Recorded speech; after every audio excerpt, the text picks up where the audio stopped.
अस्सलाम वालेकुम। राना मोहम्मद रमज़ान राजपूत इस वक्त मौजूद है इस्लामाबाद में कब्रिस्तान में। मौसम पाकिस्तान डॉक्टर अब्दुल कदीर खान की आज बरसी है।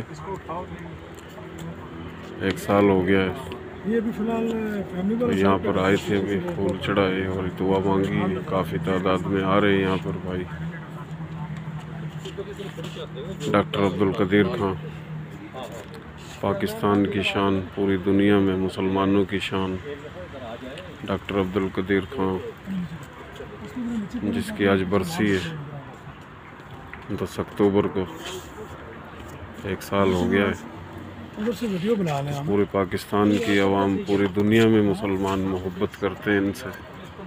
अल्लाह ताला जन्नत में जगह दे, मग़फ़िरत फरमाए, इनके घर वालों को सब्र दे।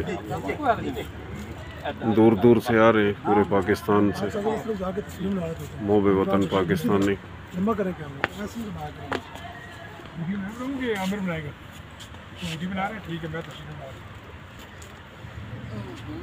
ये देख रहे हो आप।